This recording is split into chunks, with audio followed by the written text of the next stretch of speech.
Wengine wakatuchekelea wakasema angalia hawa. Lakini mwaka huu tumepata mvua ajabu. Ni kweli ama si kweli? This year we got rains that we haven't got in the last 4 years. Kwa sababu kuomba Mungu si kazi mchezo, watu hawajui. Niliwaambia njia ya kupunguza gharama ya unga ama chakula ni kuzalisha shambani. Hata uvae sufuria kwa kichwa barabarani, hata ufanye nini, unga haiwezi kuja chini mpaka tuende shambani tushughulike ndio unga irudi chini. Hawakuniamini. Ni kweli ama si kweli? Leo sasa wako na kigugumizi, hawajui hata vile ya kuripoti. Niliona wengine wanasema ati waziri amesema unga itapungua next month. Unga itapungua next month namna gani? Na unga tayari ndio hii. Same time last year, wakati kama huu mwaka uliopita, unga ilikuwa shilingi 230. Leo ukienda kwa soko utakuta 135. Imepungua haijapungua?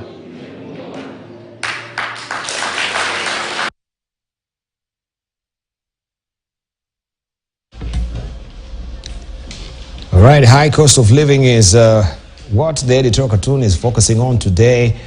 Looking at that guiding post there is showing you every which way is focusing. Even going down is a high cost of living, right? The high cost of living going down that has been depicted here by Gado. Why is it? Is it because now also when we saw the Ministry of Interior trying to say that even the death certificates, that also will be a high cost of living, because you need to consider if you're going to die, you need to actually budget for your death certificate as well. So going up, going down is highly, of course, expensive. I need the interpretation. I didn't imagine of that. That is the interpretation there. The high cost of living, even going 600, right? It's also a cost of living. It's high cost of living, Danson Mungatana. Yes. Right? Every which way, I mean, where you're focusing right now is where Wanjiku has been stranded, as you can see it here. But we hope that let me just come to Senator Okongo Morgan, because we had the CS of National Treasury appearing before you on Wednesday. You had actually called for that particular meeting to address the issue of cost of living. And now we can see that the members of parliament are calling for the impeachment of the CS and also the CS Treasury and the CS of let me just see what the Business Daily was saying, and also the governor of Central Bank, that is Governor Thuge. Yeah, Thuge, Dr. Yeah, you can comment. Well, the CS appeared before us, of course. That's true, but you know, we achieved very little. We kind of got a concession of removing about 8 shillings. 8 shillings of the tax, you know, out of the 81, about 80 point something shillings that constitutes direct tax to the pump. And anytime you go to fuel, the government takes away 80 shillings. So we kind of reduced that to about 72 shillings. If our recommendations were to carry the day, because on road development levy we had a reduction of 5 shillings. And on fuel adulteration levy, we reduced it by 3 shillings. But largely, the most contentious issues in the BAL were not settled. In fact, this thing called housing levy is like anybody in Wood that doesn't want to open his mouth because it is perceived that it is very dear to the president. So there was very little discussion around it. And in terms of the general taxes, he just made a statement that he's doing a comprehensive reforms and that he will be ready in February with a report on how the government can comprehensively reduce tax. But you know, every policy that we have come up with is actually leading to a dip in our tax collection.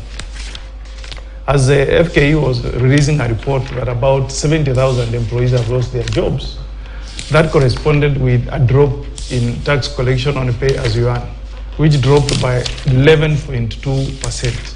So despite the fact that the government is trying to say by raising the tax bracket to between 35, 32.5 for the higher bracket earners, you can see that on the other end, there is a very negative effect because pay as you earn collection has dipped by about 11.2%.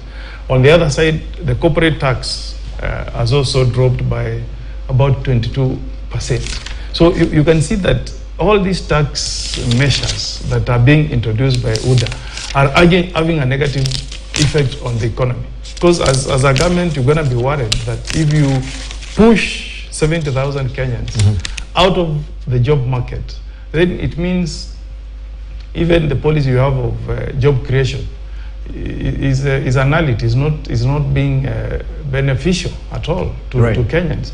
So I think the people who are advising the president on managing the economy should bite the bullet. We are not getting it right, Dibal. Right. We're creating, you know, in these economies, which are very competitive, you need to create an environment that is very attractive for investors, very attractive for corporate startups, so that as these guys open businesses, then they're able to recruit people who are unemployed into the job market. But the policies that we are putting in place are actually sending a message that Kenya is a very hostile destination for any investment because of high taxation, and that drives away in investment. I'm not an economist, I'm a lawyer, but anybody will tell you that is so basic. Indeed. It's extremely basic that every government must understand that. You know, that's where you see people like Kagame, people like Museveni, day in, day out, they are fighting to create that image out there that their taxation is very friendly, that their business environment is very attractive. It's easy to do business in those destinations. So whatever we do, Dibal, unless we get it right from the people who are generating our economic policies, the economy will continue suffering. You can see, ask yourself, why is the shilling not falling in Uganda against the dollar the way it is in Kenya? Because in Kenya we have lost. It's even comparing to exchange rate between the Kenya shilling and the Ugandan shilling. It used to be 1 Kenya shilling is to 25 Ugandan shilling. It has shot to 40 shillings, meaning that even within the region, our shilling is weakening. That should be cause for why? Because our shilling has been the strongest. They used to call it the East African dollar. So the Ruto must have done everything, including what he did by going to Nyayo Stadium, and they prayed for the rains, and the rains have come. But put prayers aside and go back and be a manager. No, not put prayers aside. Yes. I pray for the shilling. Now that we prayed for the rains and we have in fact, we should pray for the shilling. Can I say something? Yes. Can I say something? Calling the impeachment of Can I say something on that? Can I say something on that, Dibal? On the shilling. So the point I'm making is, I think the MPs who are raising concerns around the way we are managing our finance sector have a very genuine cause. Because you can't sit back and witness what's happening within central bank, where the shilling is on a free fall. I'm fearing that if we don't manage the situation, by next year the shilling would hit even 200. Yeah. Right. It's headed to 200. You Let wanted me to say something? say something. Yes. I wanted to say that we, on the side of government, we know that we have a plan, and it is very sad to hear some of the people in opposition speaking as they do, comparing us with Uganda, when Uganda had the same president last year, who didn't go on a borrowing spree and therefore block our credit lines. We can't go and borrow to maintain the level, the shilling the way it was. Uganda didn't sell off its dollars like the way the past administration But did. you've got an No, let me explain. Right now. You know, you didn't interfere when he was talking and saying that we need to pray for. No, I let just me wanted finish. to Let me butt in finish. and Let me get our finish. statement No. correct. Okay. You are not being fair now. All right. Okay. So I'm just saying that for us to maintain the shilling the way it was, we shouldn't have sold those dollars that we did in the past administration. We shouldn't have over-borrowed the credit, exhausted our credit lines. Obviously, we have destabilized the shilling because of the way the economy was mismanaged previously. We are now doing corrective measures, and it's going to be painful. So let them sit there and laugh, but those are the last people we want them to advise. They're advising us on what? Let them wait. If they actually believe that they have a better plan than we do, we will wait for them in the elections. The truth of the matter is they know, and we know, that they mismanaged the whole dollar thing. They sold over 2 billion that was being held in reserves in the central bank, and we know that, and they know that. And they wanted to resell this back to us at an exorbitant price in December. We have made the arrangement, because 40% of our dollar requirement goes to oil. And we have made that G2G arrangement that gives us a credit of 180 days that allows the relief of the pressure on the dollar. And this annoys people. This makes people uncomfortable, and they come throwing stones at us. I have said in this show, and I will keep saying, that as a father, you always have people telling you, we didn't get this, we didn't get this, we didn't get this. But if I tell you, you can't go for holiday because I have to pay for school fees in January, I know what I'm doing. It doesn't matter how much tantrum you throw around. If I must save now so that you can go to school in January, let me do my business. And I'm urging our colleagues in opposition, don't just laugh, because we are all leaders. Today we are in government, tomorrow you are the ones who will be there. Tell us, what are your solutions? Your solution cannot be, we remove the housing levy. If we remove the housing levy, the number of jobs that are going to be created in that program, the number of people, you know, in terms of housing that are going to be accommodated, all that will go. And it is a promise we have given to Kenyans. We are not afraid to defend that, because we know that people have been talking about Malaysia, been talking about Singapore. The Prime Minister of Singapore was here, and we talked with him. They had to make sacrifice. In fact, in Singapore, people had literally to be pushed out of their homes to go and occupy those homes from the slums, because they were wondering, how shall we make our Makole or our Changa when we are in those high-rise buildings? But they had to do some sacrifice, move away from this life to another life. And it costed the government, it costed the people. There are compulsory saving laws in those countries. People keep saying, oh, Malaysia, oh, Singapore, we were with you in the 70s, now they have gone to first world. They sacrificed. Now, we can't make this a story. If we want to make us a huge leap towards a new Kenyan future, we must sacrifice. They sacrificed and they moved forward. We must sacrifice and move forward. China sacrificed and they moved forward. In fact, last week we were with the Energy Committee, and some of we were meeting suppliers for these meters. You know, Senate Energy Committees were meeting with suppliers, and some of those were Chinese. And you know, they were telling us, senators, we want to do the technology transfer, but we want you also to know that China was where you are. In fact, many years ago was where you are, but you have a better situation than we had. We made a decision, we sacrificed, and we went to a point where we have our technology, which now we want to give to you. You can do that. But you know, they sacrificed to be where they are. We have to sacrifice to move one step ahead. Even if people are going to laugh at us, this administration is the first administration that has a plan, talking about it openly. You see, when I tell you that housing is going to create jobs, when I tell you that housing is going to bring in more goods into the country because they have to import some of the material for construction.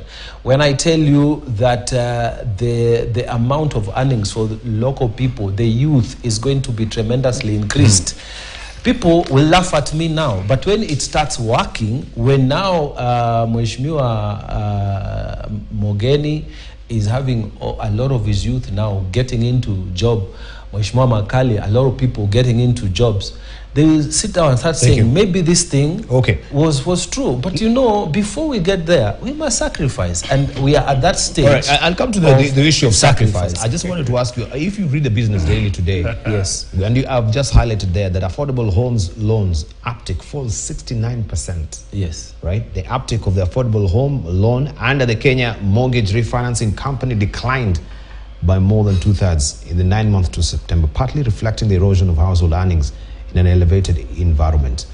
Yes, we're building the houses. Yes. Who are buying these houses? Okay, let me because 69% is a huge number. 70% of people are not buying. But agreed. Assuming those statistics are correct, by the way, because statistics also can be. Yeah. Let's say they are correct. Let's assuming they are correct. That's the worst they can ever get to. You get? Because we have just begun the program. The houses are not even, people cannot even see them. It is people who are buying now are those who had an earlier understanding that, you can buy off plan. Those are those people who knew and whatever. But we are going to explain this thing, explain it until people understand. That is how change occurs. Right. We don't have the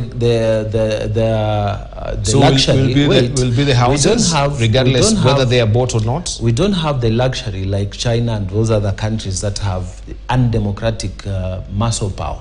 We don't. As Kenyans, we have to do things democratically. So if right now it's at 70%, it's as low as it can get. I believe that as we keep on explaining to people, explaining to them that we can get better housing in your village, explaining to people that you can be able to take that. You see, I'll give you an example. Let me give you a practical example. In my county today, which is Hola, which is the county headquarters, Hola town. If you put up a building today, if you put up any building, before it's completed, people have entered. So if we are going to have at least 500 units as we had been promised in our place, I guarantee you all of them will go. Because people need those things. People are actually in demand of those things. Right. Now, for now, maybe it hasn't taken off. For now, it hasn't gone forward. But I believe with time, once people have been explained, this program will take off and Kenyans will benefit. Thank you. I just before we come to you, just want to read the statement from Federation of Kenya's Employers just recently. If we just pick it up, my director. Yeah. And they're saying that the cost. First, they're addressing the state of business in the country, and of course, this is indicative. These are the people who've employed many Kenyans. We can see 70,000 of them. They've lost a job, and the number is still continuing apace. The cost of doing business has become unsustainable since the enactment and implementation of the Finance Act 2023. The employees' view is that the changes have had an overall negative impact on cash flows and the financial positions of enterprises in various ways. And they've highlighted these over there.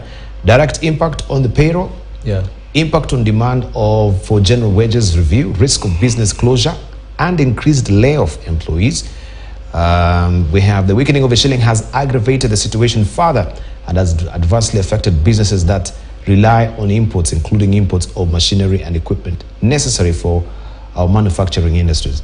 The Kenyan shilling lost 21% of its value between 13th September 2022 and November 22nd November 2023. And you've alluded to the previous regime that had actually messed with the Federal Reserve. We see where now this is actually coming from, not on the previous administration, but here. Let's see. The impact of jobs, they continue to say, I don't want to read everything because now it will also take but it's highlighted. Drivers of high cost of living are all given here.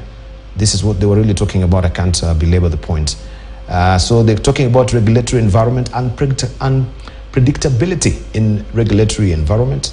That one is one of them. We wake up one day, EPRA. Now we have as we're speaking right now, and I wanted just to highlight this maybe with the members of parliament here, of course, from the National Assembly, that we have a statute law. This is miscellaneous amendment bill of 2023 that has been proposed in parliament by National Assembly Majority Leader Kimani Ichung'wah, seeking to amend the Energy Act of 2019.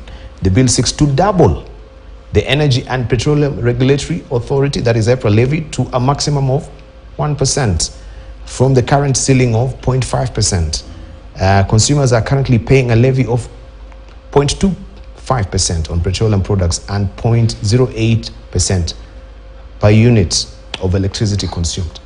Even as we continue, when you're given this, that's why we're asking, is the center listening to the periphery? If the employers are saying this, you still want to come up with another amendment. Maybe, that is the one. maybe Can we begin from comment now that, and I think you allow me a bit of time, because this is now the area where my father spent all the fees paying for me.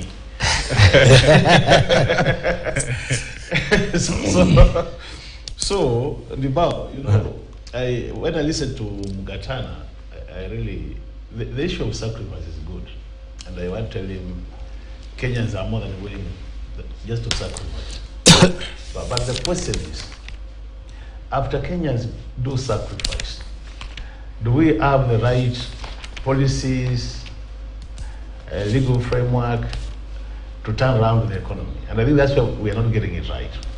For example, let's just take the fall of the Kenyan shilling. 4 things which are not happening.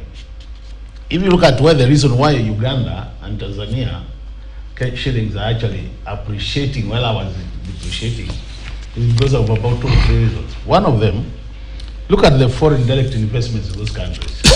Money flowing from foreign companies to their country. Uganda is about 3 times what Kenya is getting. Despite their small economy, you see Uganda is a very small economy. Look at what is happening in Tanzania, about 4 times. Which means they are getting direct injection of dollars to their economy through direct foreign investments. Look at the exports. What is happening in the exports? The exports are booming. They're exporting more than they have expected in the past. What is happening with ours? Ours is declining.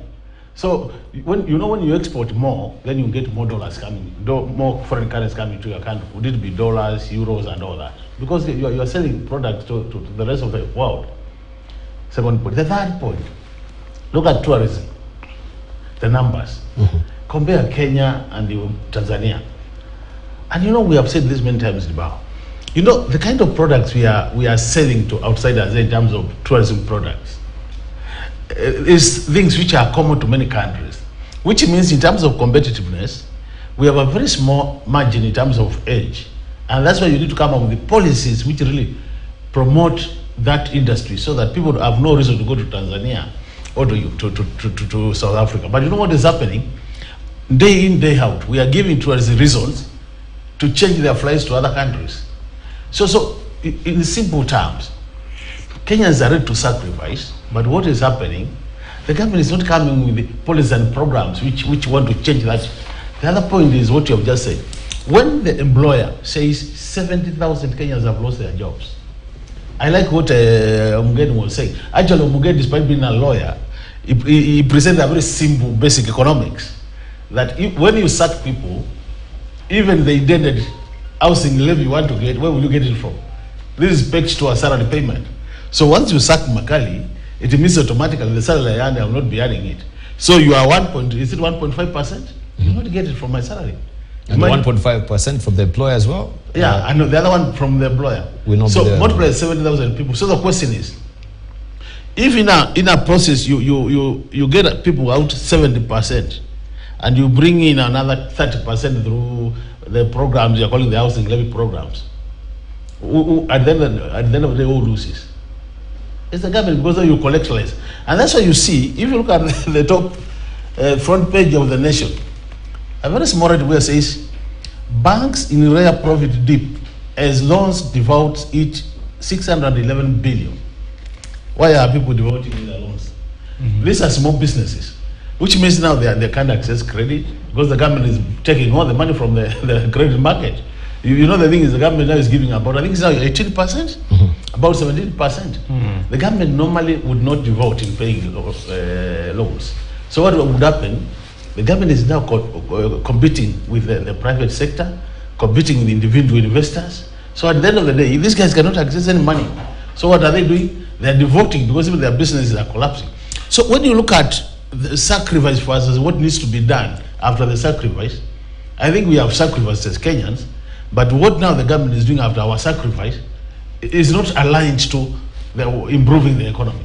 So a lot of things are happening, and I think that's what we say, even as we discuss in this show, there's some basic facts. If you get them wrong, even if you sacrifice 10 times, Thank you. You still don't get it right. So All right. Should Tuge and Ndung'u resign? The question I would ask myself is what we are going through out of their own making.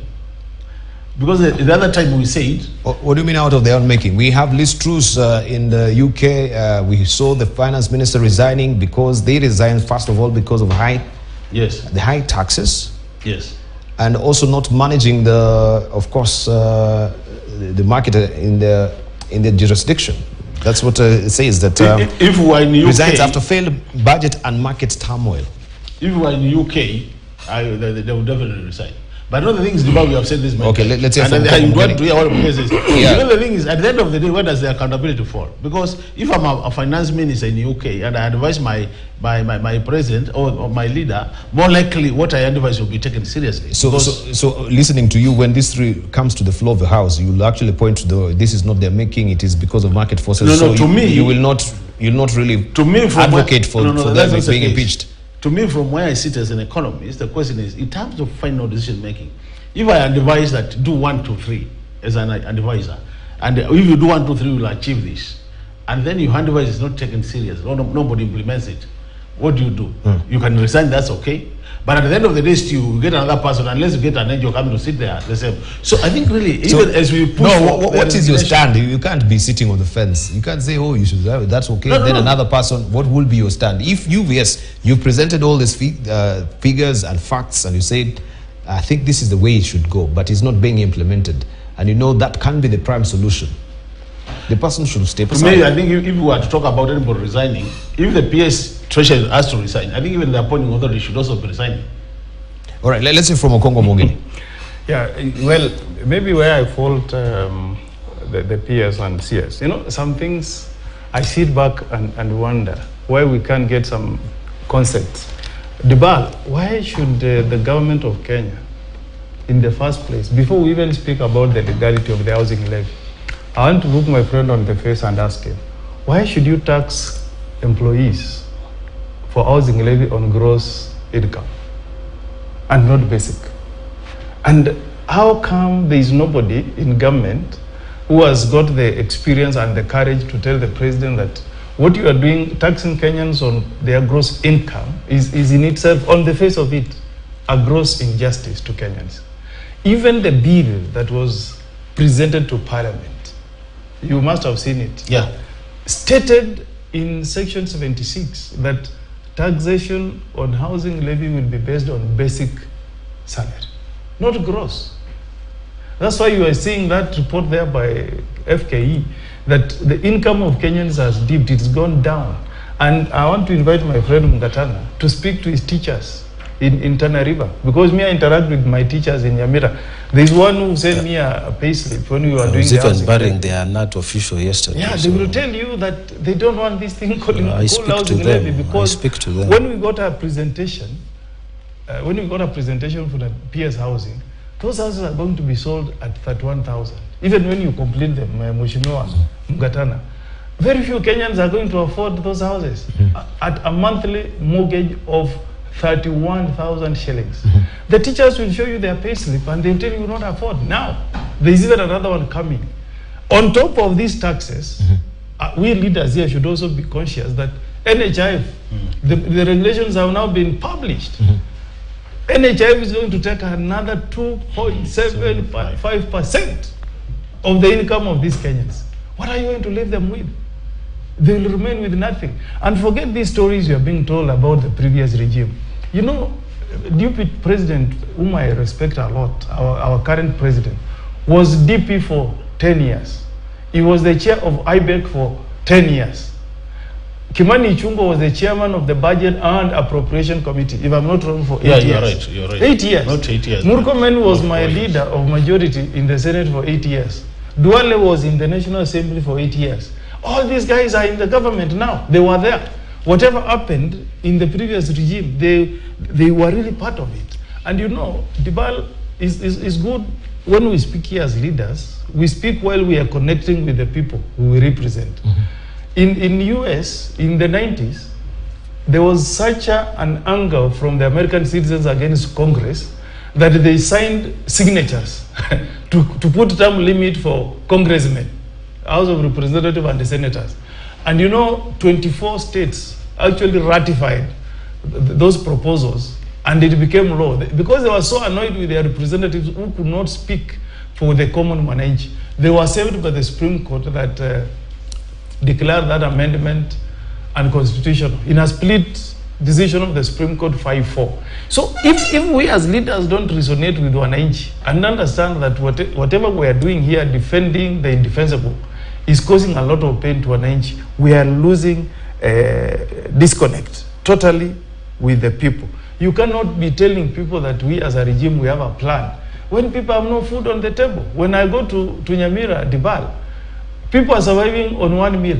They delay having breakfast for their children, they serve it at 10, then they give them a meal late in the evening, and that is it. 2 meals a day. So when you are telling them you have a plan, they cannot resonate with you. They want solutions, Dibal, that are current. Now, this thing, Mheshimiwa Mugatani, you're telling us about housing. You know, I don't know where we live. If you go to my county of Nyamira, there is nothing called housing. You go to the neighboring county of Kisii, there is nothing there like housing project. We don't have those projects. Where they are being done in Nairobi, but at the county we don't have. Number two, I repeat, very few of those people have any dream or any hope of being beneficiaries of those units. So that's a song to them. You're telling them you're building houses. Initially, the president had told them he's building houses for the poor. They thought they were going to be given those houses for free.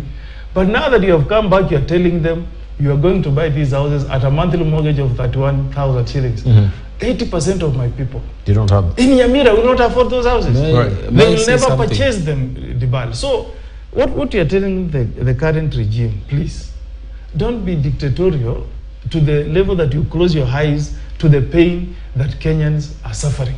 As we don't care whether people took away dollars, whatever, but we want you to manage the economy in a manner that you bring smiles to the faces of Kenyans. That's all we are demanding. Honorable Mugatana. And Dibal, Thank if you you. think Thank you. the Thank heat you, is too Senator much in the Okongo. kitchen, why can't you resign? You allow somebody else to take over government instead of Honorable saying the Mugatana, previous That's regime. all that you are driving Previous at, regime. trying to get us Just out a when moment. you don't have the Previous votes. regime. You don't have the votes. Because You should have won the cannot be votes. telling us, You give didn't us have a plan. solutions, You never had give a us plan, solutions. and even now you are just mourning. So, Dibal, We are listening to Allow the me to book butt of in. Lamentations, and that is not what leadership is Dibal, about. if it's Okay. too, Just if saying, it's too hot, that's not what people if want. it's too hot for you in the Give kitchen, me get a out of the solution. kitchen, I've we are not given there. you.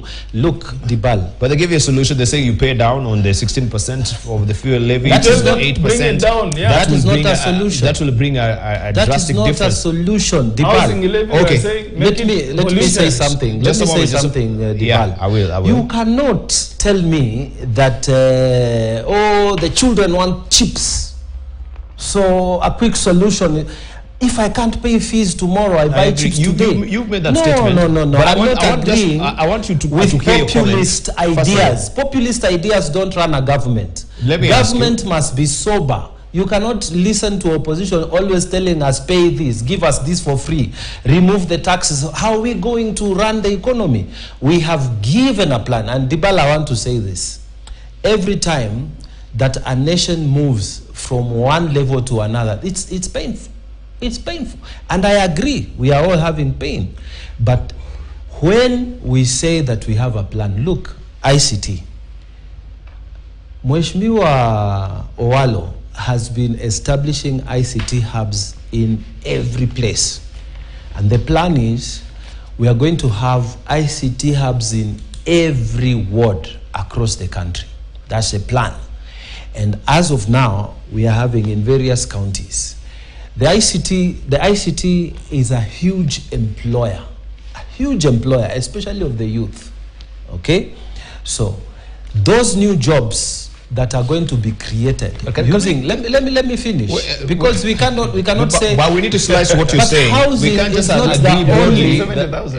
It's not the only employer. The same people who have, if today you are removed from media, that's not the only skill you have. And we are saying this government has also alternative plans. Look, like in ICT, we have amended the law, you know, that now allows companies, you as a Kenyan here, to be employed with a company which is outside. Previously, this government, this administration could not do that, because those big employers there were saying there are some particular provisions of the law that are making it difficult for us to give jobs to your youth. Now, we have started the program.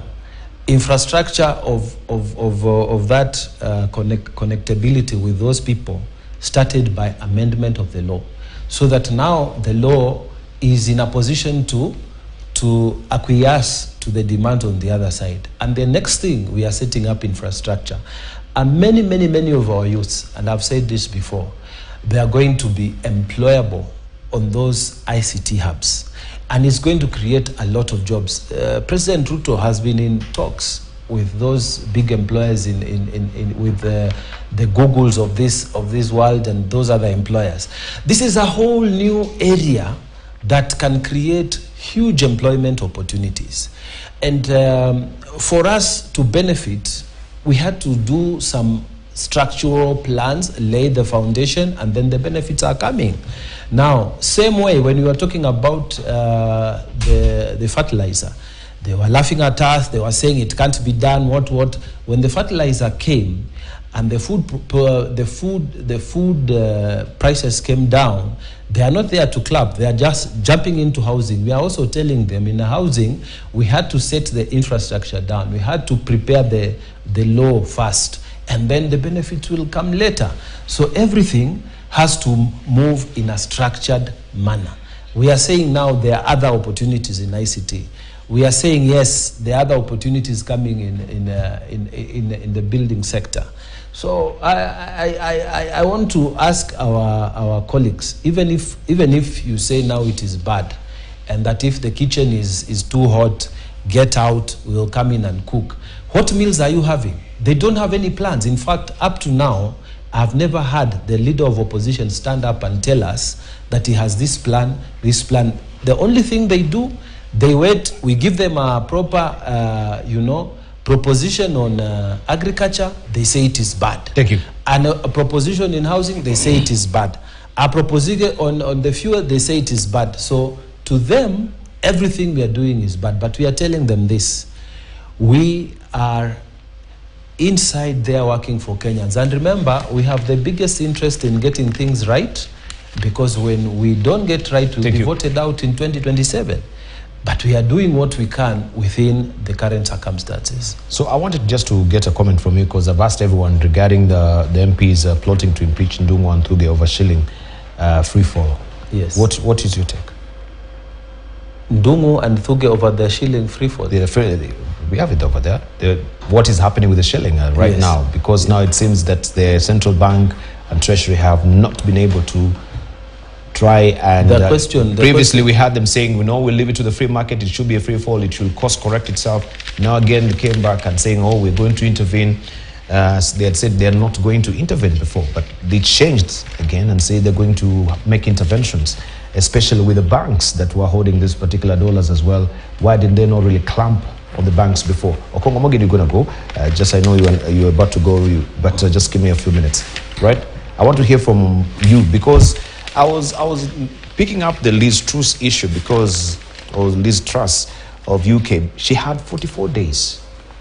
You're saying what? She had 44 days. Who? Liz Truss, the former UK Prime Minister. Yes. To turn the economy. Yes. 44 days. Yes. We're talking about also within that 44 days, 11 days cut off because of the royal Queen Elizabeth's death that also affected her work at the end of the day. Yeah. We had a minister because of dismal performance also on the issue of taxation in the UK, they had to go.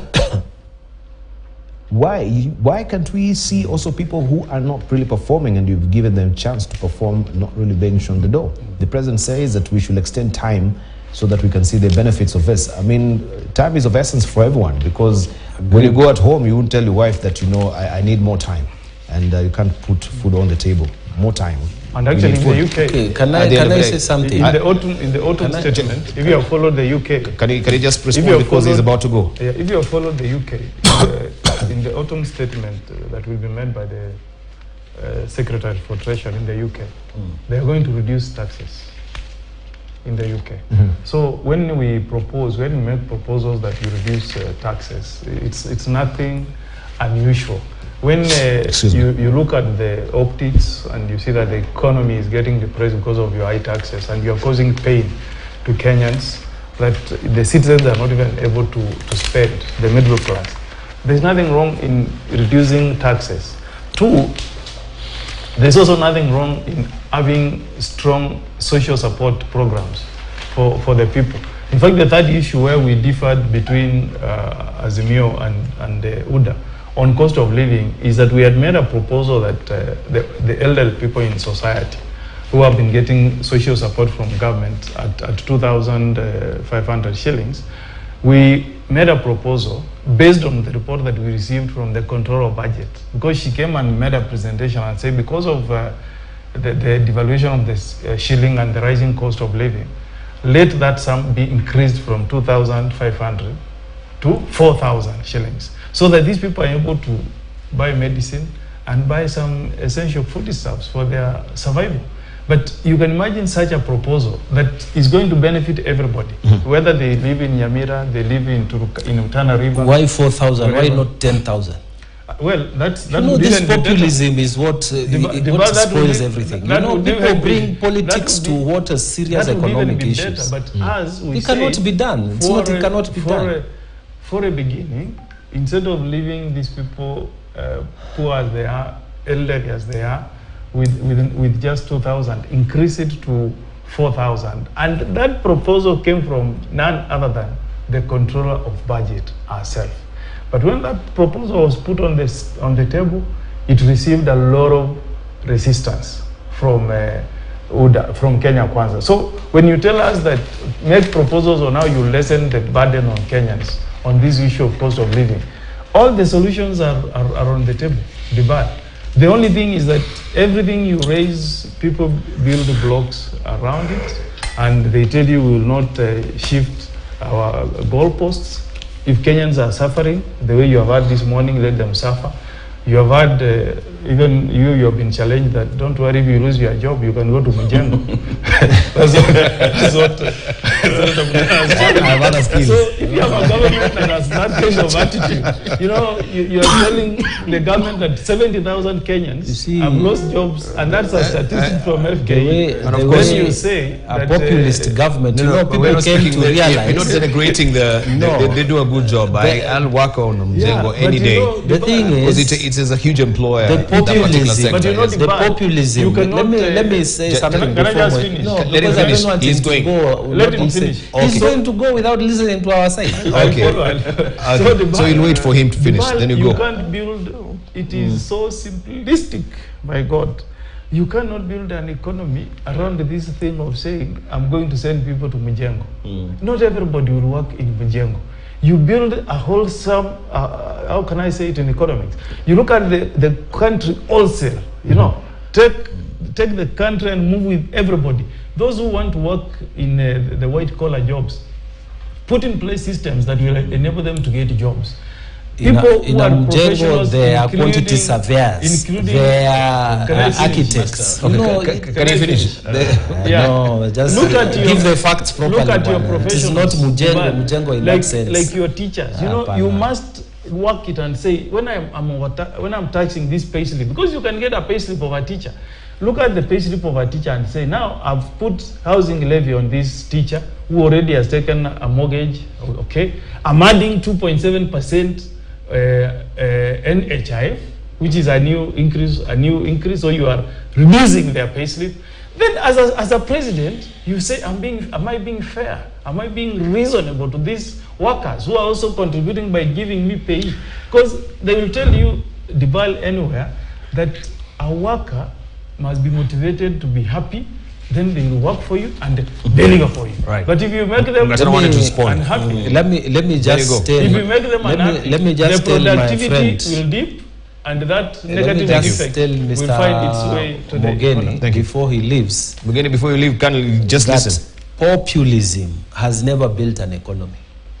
And trying to tell people, I will give you this, I will give you this, I will give you this, is the reason they lost the election. Because after some time, people also can see these people are not truthful.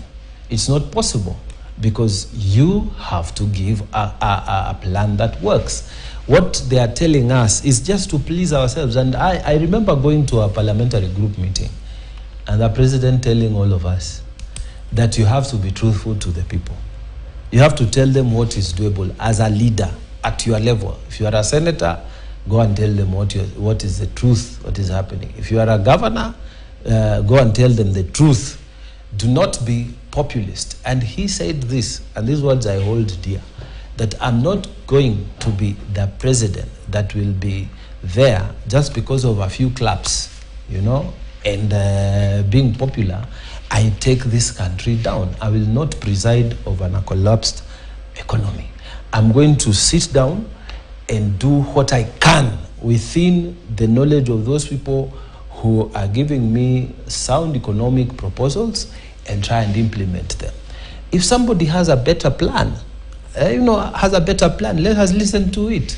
But the plan cannot be that you wait for me. I am saying that you have crowded my borrowing capacity, my credit line. Therefore, I have to raise taxes to make these plans work. Then you say, no, don't do that one. Don't do that one. Then what do? We become populist. We still put subsidies we can't. I said here, and I continue saying, that there are now 8 countries that have been declared bankrupt on the African continent. I want to say this. If Kenya had not taken the measures that we have taken to try and move the economy in the correct direction, we would be joining that list. We don't want to do that. And I'm repeating this for benefit of Kenyans, that if we don't get the basics correct, we are heading to that line. And it is not populism. Don't listen to someone in opposition telling you, let's get 4,000 or 10,000 for that matter for our parents. It is okay. But where will we get then the money to pay the police? Where will we get the money to build the roads? We already have this El Nino problem right now. We have now had to reallocate the funds. 2.4 billion has to go to that side. It is just responsible kind of economic planning that says we need to do the urgent things, we need to do the urgent things that get this country moving. And we are doing what we can. Someone telling you let's get things for free is not helping us. Okongo Omogeni has to leave us early now, so I just want to give you closing remarks as you go, so that we can pick it up next Monday. Yeah, I mean, I hope this mess we have seen in the release of exams, a situation where some candidates are receiving results for subjects that they never sat for.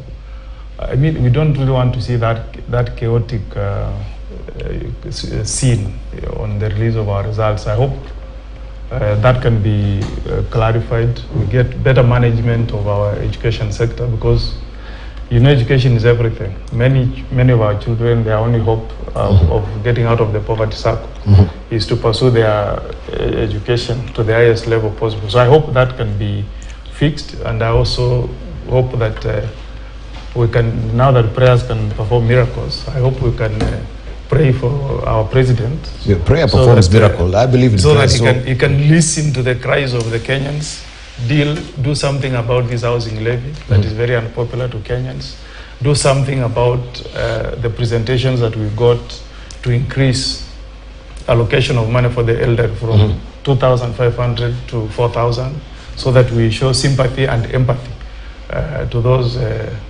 Kenyans, and finally do something to lessen the cost of living. I think that's the mood that is within the public, and as a president really should put his ear on the ground. Thank you. So that whatever policies he's putting in place, it's not just for himself and those close to him, but it's for the entire country. All right. I wish you a nice week ahead. All right. Just a moment. Thank you. Thank you. We take a short break right now. When we circle back, of course, we shall hear from our Honorable Dr. Makali.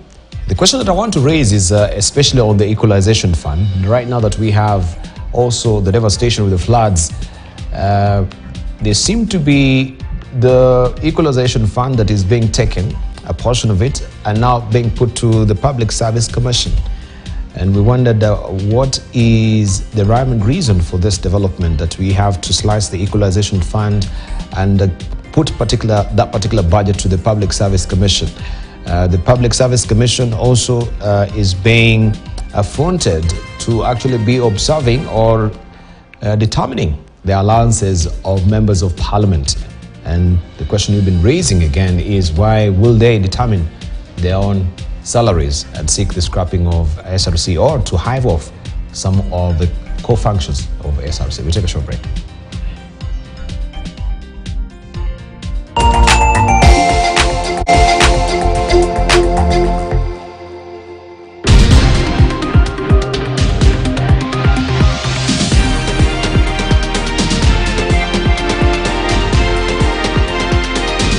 KTN News. Get the whole story. In this ever-evolving world of finance, even where we have challenges entering the international financial markets, we do believe that our markets are the lifeblood of our economic and even our own role in terms of shaping the future. And that responsibility is profound.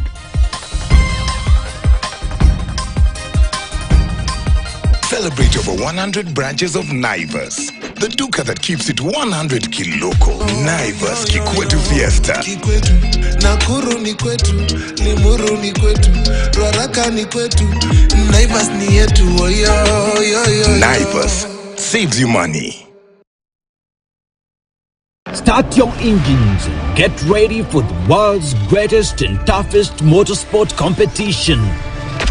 The East African Safari Classic Rally is back, and it's bigger, better, ready to thrill. Starting on the 9th to the 18th of December, watch the 65 entrants who will be battling it out across 11 counties, covering 4,000 kilometers of grueling terrains to see who will emerge as the overall winner. Follow the highlights of this high-octane action on offer across 10 days on standard media group platforms. So, better get strapped in and revved up for the unforgettable experience of the world's greatest rally. You can also catch the live updates on www.eastafricansafarirally.com. The East African Safari Classic Rally, the world's greatest classic rally.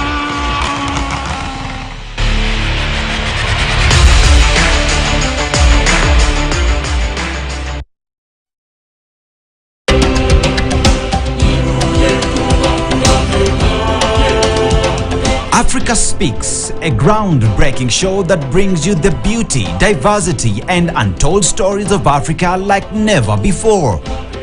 From the sprawling savannas to the bustling cities, from ancient traditions to modern innovations, Africa Speaks captures the essence of this magnificent continent, done by Africans from an African perspective. Journey with us to the continent's tourist attraction and historical sites through Destination Africa. Learn from our ancestors' wise words on Proverb of the Day. Africa Speaks, where the voice of Africa echoes around the world.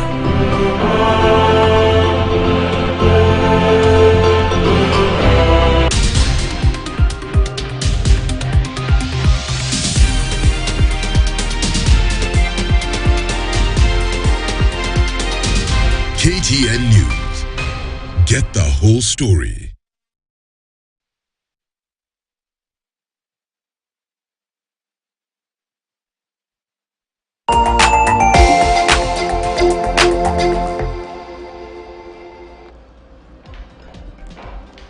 We are not yet done. As you can see it right now, is the pressing machine will really press you hard for all the coins that you do have. All the pails, now they're empty. There are more pails coming, as you can see it being depicted there by Victor. And the SHIF as well is coming. That will just be topping on the NHIF that is currently, not really the NHIF, but the housing levy. This is where NHIF really morphed into SHIF. And you can see the Mwananchi there is really crying hard. The cost of living has been the catnip issues. If you look at the dailies today, just to go there quickly, is what the dialogue report clash, whereas the president says he will push for its full implementation. Some in his camp think it is too expensive. The Azimio side is also split with Martha Karua dismissing it, that it has not really addressed the cost of living. This is what she said. Any purported agreement that does not immediately impact on cost of living, electoral justice and respect for multi-party democracy is fraud. The president said all recommendations made by the bipartisan dialogue team are practical and good for the country. It's eliciting different reactions there. Talks reports split Azimio. President William Ruto has welcomed the finding of the team, the findings, and the cost of living is still part of it. A day after the bipartisan talks team set up by President William Ruto and opposition chief Raila Odinga presented its recommendations. Its recommendations divisions erupted in Mr. Odinga's Azimio camp, with NAC Kenya leader Martha Karua and DAP Kenya's Eugene Wamalwa rejecting the proposals for failing to tackle the high cost of living. And Hot Potato Talks team okay's 2022 poll audit. Evaluation of elections results could open all wins on who won disputed elections as well. The story is on page 6. Still, Taifala is holding that particular splash. But let's just discuss that. And I was raising the question of, I think I was talking about the equalization fund. It is, and the other fund is what is eluding me. Equitable. The equitable fund. The equitable share is where I was talking about. The equitable share has been hived off, and that particular budget has been actually put on the budget parliamentary service commission. You're not aware? I'm not aware. We know we just concluded the supplementary budget, but just even procedurally, it will not be possible to touch the equitable share. You know, equitable share is normally the division between what the national government remains with after giving the counties. And the Public Finance Management Act is very clear. Even if the government falls short in terms of revenue collection, they can't touch that amount which is supposed to go to the counties. Actually, they reorganize their own programs within what they have collected. So once you approve what you call the Division of Revenue Act, which determines how much goes to the counties and how much remains at the national level, it's like the county resources are ring-fenced, irrespective of what collections are there from the government. So I can't see a situation where that money can be taken back to the national government. It can't, even legally, it's not possible. But maybe it's another fund which we can do further research and see what is happening. But all right. But about, I think the issue of that cartoon, you know, I've just seen what the cartoonist has done. The issue of pressing more, and that brings up the issue of the proposed 2.75 levy for the new National Insurance Authority, which will be collected.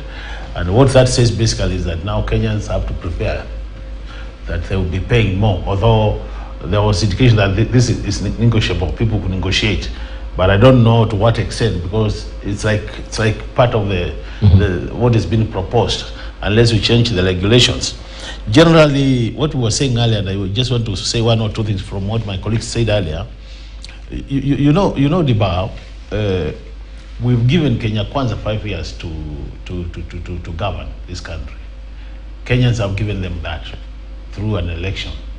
And since we are a democratic country, we have always respected the results of election, even in cases where we have our own issues. Like you can say, one of the key issues which was supposed to be discussed was by the National Dialogue Committee was the issue of the audit of the 2022 election results.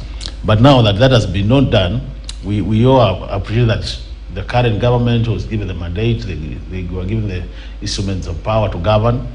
And that's what we are saying, even as we give some of the proposals we give here, we are aware they are going to govern for the next 5 years, unless something happens.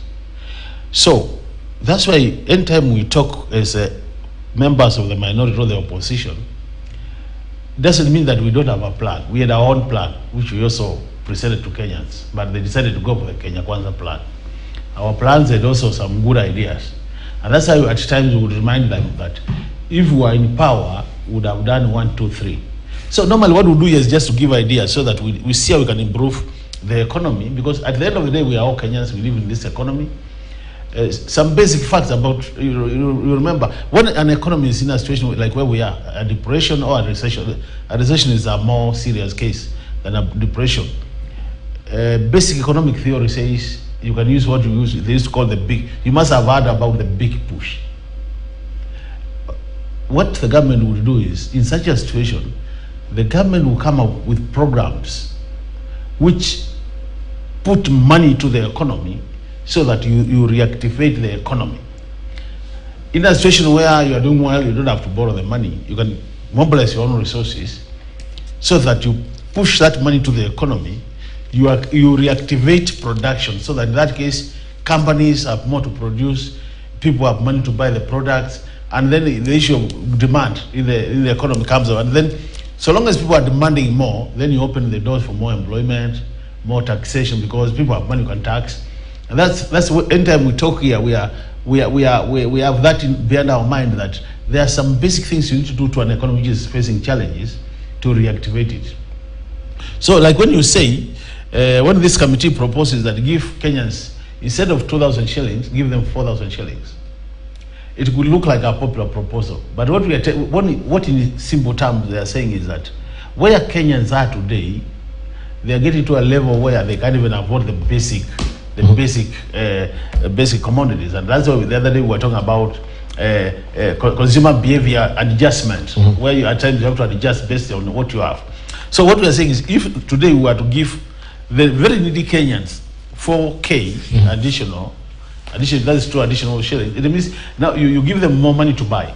And if they are able to buy those goods, then you reactivate more production, which could lead to more employment. So these are some of the basics you need to balance, so that at the end of the day, economy seems to be well. Because all said and done, you can't run away with the politics and you forget about the economics. At the same time, you can't run away with economics and forget about politics. They are so much intertwined to a level that if you get one wrong, then the other one automatically will suffer. And that's how you do that delicate balance, so that even as you think about politics, you think about economics. And all said and done, about some of the good things we say here, which seems like my colleague Senator Mungatana, seems like we are attacking the government, are actually better said by themselves, because us as an opposition would wish to see a situation where the bad situation happening now remains for the next 4 years, so that when it comes to the 5th year, we just take over easily, because they will have lost the confidence of Kenyans. But you see, at the end of the day, even as said as we are saying it, we are also living in the same economy. My brothers, my sisters, my extended family members, the people who fought for me, they are suffering. Like any other Kenyan who is in Central Kenya, who is in Rift Valley, who is in Tana River, where Mugadana comes from, which is a Unda zone. Everybody is suffering, and that's what we are saying. I wish leaders could start connecting well with the ground. I've been running with most of my colleagues from Rift Valley and others from Central Kenya, and I tell you, they can't say it publicly, but the ground is very hostile. Some of them are not able to address the public when they go to their. Actually, what they are doing, most of them are in Nairobi. They can't go to you go to the ground, even a small barrier. You want to address the crowd. They are all over the place, shouting at you, saying, no, don't. So, and we have seen this in the social media. It's recorded. You've seen some clips go around where Kenyans are expressing themselves that I wish the government could do things different. And that's what we were saying. It's time the government listened more to what Kenyans are saying. Thank you. Some things you could actually debug. From where I sit as a program person, programs you could also push them to the next year, or you can phase them out so that you address the immediate need. And I think we have some immediate needs we need to address. Right. Honorable Mungatana, I didn't hear you comment on the statutory the statutory miscellaneous amendment bill that is before the National Assembly, because I know that does that really count as a money bill? That it will be a preserve. It's a money, so it can't go to Senate at the end of the day. It will be just be a preserve of the National Assembly. No. What would happen is any money bill can be originated at the Senate. It can only be originated at the National Assembly. But once it goes through the budget committee for purpose of assessing the implication in terms of taxation, then it will also go to the Senate. But they can't initiate it. They can't initiate, but they can debate it. They can't originate the bill, but they can debate it. Okay. They will still have an input. But the originating house must be the National Assembly. What if it comes to the floor of the House and you are intending to increase the fuel levy now? You see, what is the fuel levy used for? Yeah? The fuel levy, number one, is used for maintenance of roads. Okay? Number two, it is used for stabilization of the pump prices. That is the stabilization intervention that the government, the first point of call, when they're trying to stabilize the pump prices, they go to the fuel levy. So if the economists within the government have told us that we needed to adjust this, we will debate it and see if the ideas are good. I will support. If the ideas are not good, we will reject it. But what does that really portend? If that portends, it means that we need to agree on the reasons behind the proposed amendment. If they come, because it doesn't mean that automatically whatever the government proposes, it passes. Sometimes the government proposes, it comes and we reject it. Sometimes so we want to see the actual blue ink. What is the reasoning behind? And we'd like to see, I personally want to see the detailed submissions behind that, and then we'll make a decision. So that is one. But I did also comment on the Thuge and the central bank governor issue. Or on the impeachment? I don't agree with honorable members who say let us impeach them. And I wanted to say this when Mogeni was here, that the problems that the Prime Minister who stayed for a short time, the lady in the UK, was that she was just talking here like Mogeni. Oh, let us give subsidy there, let us give subsidy there. Then she was given the office, there was nothing she could do. Nothing she could do. She appointed a chancellor, they call him the Chancellor of the Exchequer in the UK, that, the black MP, to sit in that office. And the guy brought him suggestion, told her, what you're saying can't be done. So she fired him. When she fired him, she appointed somebody else who told her the same thing. So in the end, she had to resign. So I want Kenyans to differentiate between people who are speaking the reality and those who are speaking politics. Senator Mogeni here is saying, let us increase the amount from 2,000 to 4,000, the ones for the elderly. He's the same person who is saying... Stipend. Yeah, he's the same person who is saying, oh, let us stabilize the dollar. What does that mean? We have to take all the foreign reserves and put them in the central bank. He's the same person saying, let us, stabilize the fuel prices, the pump prices, which means, again, we get money and put it there so that we again subsidize that consumption. Dipal, I keep saying, let us be honest to people. After you say that and people clap for you, the logical thing is for you to tell us where you are going to get that money from. Don't tell us, nitajenga hii bridge, nitafanya hivi, and you are not telling us the budgetary allocation for that money. So I think we should dismiss with contempt people who talk without completing the statements. And it is the reason they lost the election. And if they come again the same way, they will lose the election again. Because you need to tell Kenyans that, okay, we are going to stabilize the fuel prices by borrowing from here or by taxing from here, because there are only two sources, borrowing or taxation. So if you are saying, no, don't increase the taxes, no, don't borrow, and then at the same time you are telling us no, increase the spending here, we are not being honest with the Kenyans. Let us just bring it to where it is. And I keep giving these examples at home, that if you tell the children, we are not going to be eating this kind of food because we can't afford it. We are now going to eat this kind of food. Why? Because we have to pay fees for sister, we have to pay fees for brother, we have to pay the rent, so we have to do backwards adjustment. That is a person speaking responsible. But the person who says, oh, let's go for shopping, you guys buy this, buy whatever you want, and then tomorrow there's no food at home. This is the thing that I'm urging my friend, Senator Omogeni. Don't just appeal to the emotions. That's not leadership. Appealing to the emotions of the people, telling them, oh, this government is what, this government, we should have done this. And yet, if we gave him the government, like the way that Prime Minister of Britain was given, in those 44 days, she had to go because she could not deliver on any of the things she had promised. Senator Mugatala, allow me just to come back to you regarding the flooding issue as well. Yes. Because we can see that even the power purchases from the grid has really slowed down on price increases. And this is affecting because there's so much or less activity from the Kenya manufacturing sector. According to data that is being shown here. You've talked about Tana River County experiencing all these floods, all that waters that comes from the mountains, they tend to collect and assemble, so to speak, in Tana River. Yes. Why haven't you as legislator considered maybe coming up with a dam to actually collect all these reservoirs of waters that will be coming, or having it as a reservoir there to collect all these waters that currently you can see?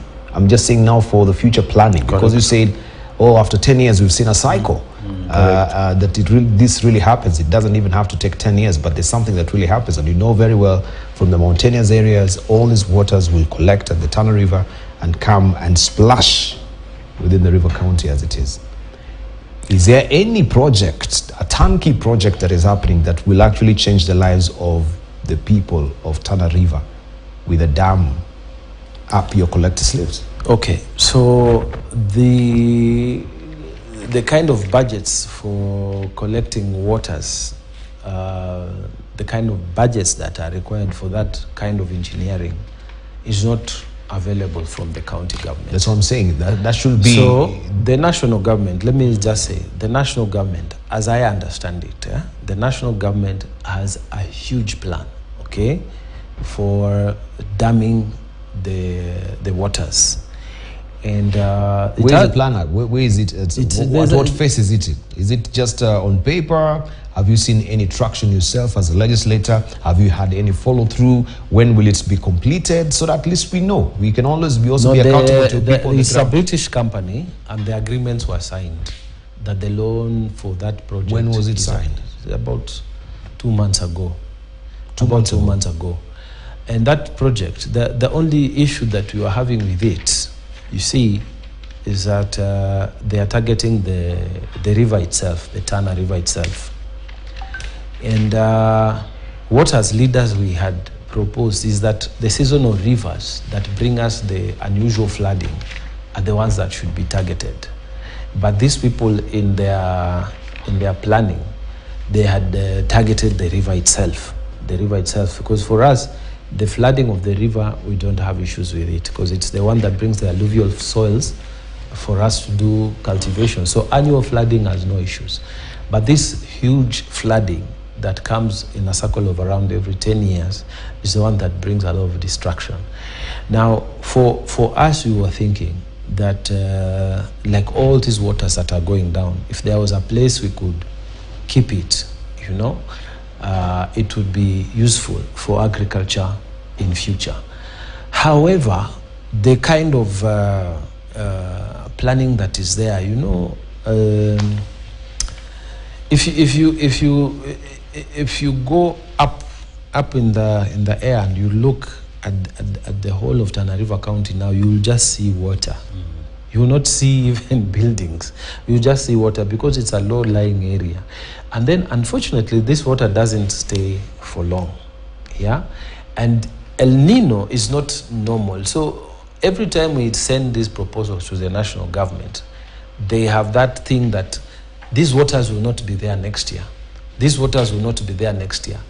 And even if you say it is a cycle of 10 years, maybe even in those 10 years, they may not be there. You see, but traditionally, our people have said there has been gharka over cycles of time, of like about 10 years. So we have had issues of what to target with the national government. So the interventions that have been there, let me say, they build these dams, yeah? They are called what? It's like temporary water collection points. Like whenever we have rains, they build a lot of the ponds, is it ponds? Yeah, the water ponds. Yeah, but those water ponds, again, because of the nature and how they are and the way the sun is a lot that side, after about 2 months they also evaporate, and then all this water goes. So our thinking is that we need a lot of heavy investment by the national government so that that area, the whole of that area, can be put into production. So the answer was Galana Kulalo. You see, Galana Kulalo is a very large area that is supposed to be under cultivation. When they tried the first time, because we have 80% of Galana Kulalo, Kilifi County has 20%. When they tried the first time, they said due to a lot of corruption, it failed. So this second time, with this new administration, the pilot project produced some maize and whatever. So the plan is to increase the acreage. And how will we do that? The national government is proposing a PPP, private-public partnership. So we are waiting for those to happen. And unfortunately, the El Nino came on top of all these plans, but we are looking at something good happening within the Ruto administration. More than any other president in the past, he's the one person who has been to Tana River more times, and he understands how we operate, he understands our issues, and we believe within this period of 5 years, something is going to happen. Thank you. Let me come to Honorable Mokali, because we have the dams. They're overflowing right now. Yes. Just looking at Masinga Dam is overflowing. We're looking at Karimenu Dam. The second one also it has started to spill over. The famous one in Moranga. Kiambere. Not Kiambere. There's the other one that starts with N. It eludes my name. Is it Tuke Dam? Right. Also, that one is overflowing as it is right now. Why isn't this reflecting to, the cost of power for us? Because it always been the Dakaine Dam is what I was actually. Dakaine Dam is overflowing. We've always been relying on Dakaine Dam. Dakaine Dam is overflowing right now, and the question has always been, the water level has been receding. That is costing the cost of power. Now it is overflowing. Why is it not being reflected? Or what are we waiting for? Is there any intervention? Is there any plans to make sure the electricity goes down? I'm sure. I thought as opposition, this is what we have raised. We expect the price to go down. I saw some write-up yesterday. I think it was a newspaper that Kenyans are likely to benefit out of the excess water. No, we don't want the likelihood. We want a statement of facts from government, not the likelihood that comes from the paper. Because of course, that's what we expect. So we expect you as opposition leader to try to put the government on its toe and say, we've been suffering with this cost of living, especially the cost of power. Yes. So not likelihood and what the papers have said. You as legislators, and opposition for that matter, you've been actually harping and talking about the cost of living. That should have been the first port of call. Exactly. I think I agree with you, that this is a matter.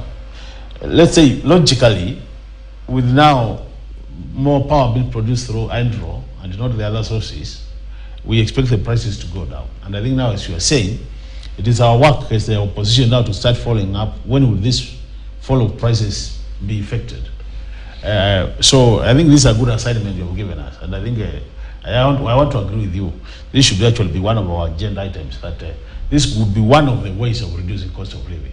So the issue is, can we now follow up immediately and see whether we can get then the prices coming down? But at the same time, it's the same issue we are discussing. The challenge we have in this country is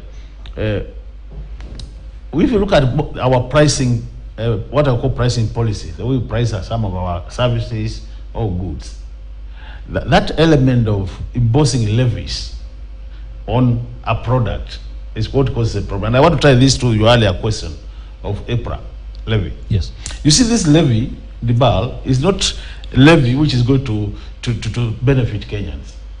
It's as an increase so that the money which is collected, which is given to EPRA for day-to-day operation, You go to paying debts. is increased. No, it's now this increase of levy is actually going to EPRA as an organization to boost their kit in terms of the way they operate.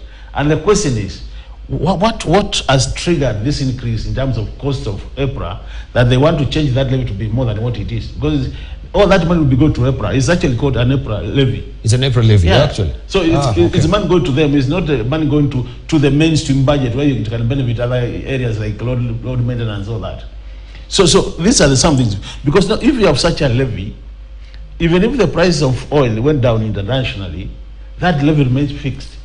And this is the challenge we have, that our pricing policy of some of these basic commodities is something we need to review as a country. Look at the power charges. You still find things we call fuel charges in our power bills.